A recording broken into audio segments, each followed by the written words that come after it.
बिस्मिल्लाहिर्रहमानिर्रहीम। अस्सलाम वालेकुम। उम्मीद करती हूँ कि आप सब खैरियत से होंगे। तो नाज़रीन, आज मैं आपके लिए एक बहुत ही मज़ेदार रेसिपी लेकर आई हूँ। जी हाँ, आज मैं आपके साथ शेयर करूँगी ब्रेड पिज़्ज़ा रेसिपी, जो कि बहुत ही मज़ेदार जल्दी बन के रेडी होता है। तो सबसे पहले इसके लिए मुझे चिकन चाहिए। चिकन मैंने बोनलेस ले लिया है और इसे धो के अच्छी तरह से टोकरी में रख दिया था ताकि ये अच्छी तरह से खुशक हो जाए। और इसके बाद मैं थोड़े से मसाले इसमें ऐड करूँगी। तो हाफ़ टी स्पून मैंने इसमें कुटी मिर्च ली है और हाफ़ टी स्पून मैंने इसमें लहसुन पाउडर लिया है। आप इसमें लहसुन पेस्ट भी यूज़ कर सकते हैं। और हाफ़ टी स्पून मैंने इसमें लाल पिसी हुई मिर्च ली है। और नमक आप अपने टेस्ट के मुताबिक ले सकती हैं, कम ज़्यादा।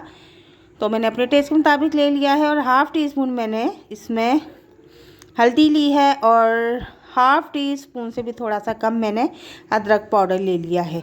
तो इन सब मसालों को मैं इसमें अब ऐड कर दूंगी। चिकन को हम थोड़ी देर के लिए मैरिनेट करके रख देंगे। थोड़ी देर से मुराद के 2 घंटे के लिए हम इसे मैरिनेट करके रख देंगे। और इसमें मैंने half tea spoon soya sauce और हाफ़ टी स्पून मैंने इसमें विनेगर भी ऐड कर दिया है।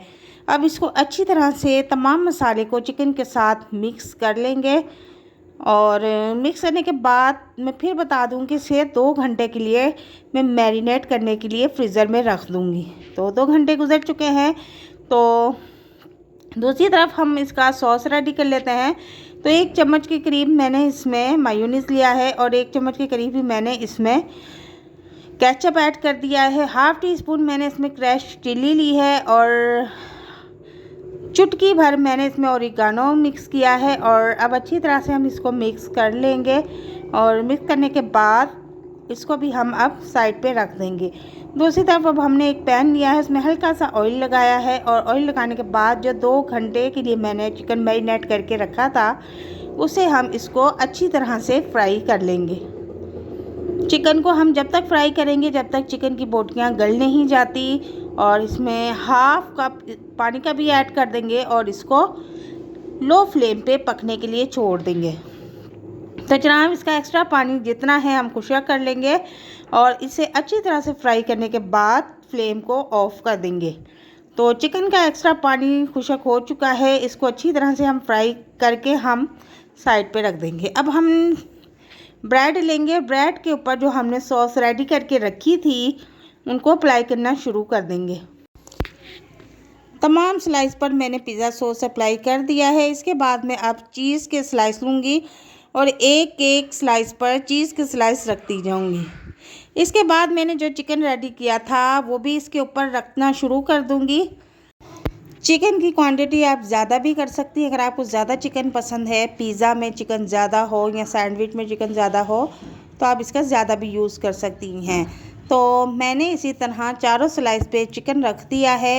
अब मैंने थोड़ी सी कैप्सिकम कट करके रखी हुई थी, कैप्सिकम भी मैंने इसके ऊपर रख दी है। और ऑलिव भी मैंने इसके ऊपर रखना शुरू कर दिए हैं। और थोड़ा सा इसके ऊपर मायोनीज़ फिर अप्लाई किया है मैंने। और थोड़ा सा ओरिगानो भी स्प्रिंकल करेंगे, क्रैश चिल्ली को भी थोड़ा सा स्प्रिंकल कर देंगे। और मुझे एक्स्ट्रा चीज़ पसंद है तो मैं ऊपर से एक्स्ट्रा चीज़ और रख रही हूँ। अगर आपको भी चीज़ पसंद है तो आप इस तरह से स्लाइस को छोटे छोटे पीसों में करके रख सकते हैं। तो थोड़ा सा मैं इसके ऊपर केचप फिर अप्लाई कर दूँगी। बहुत मज़े का टेस्ट लगता है रेडी होने के बाद। तो चारों स्लाइस पे मैं थोड़ा थोड़ा सा केचप फिर से अप्लाई करूँगी। और इसके बाद मैं इसको 35 सेकंड के लिए माइक्रोवेव में रख दूँगी।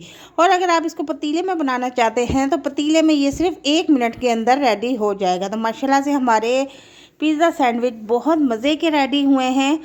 आप इसको एक बार घर में ज़रूर ट्राई कीजिए। आप इसे एक बार बनाएंगे तो रोज़ बनाने पर मजबूर हो जाएंगे। ये इतने टेस्टी और यमी बनते हैं और ये इतने सॉफ्ट होते हैं और इतने मज़ेदार होते हैं कि दिल करता है बस खाते ही जाएं, कंट्रोल ही नहीं होता। और मैं इसको अब ट्राई करके आपको बताऊंगी। और वीडियो अगर आपको पसंद आती है तो इसे लाइक शेयर ज़रूर करना है।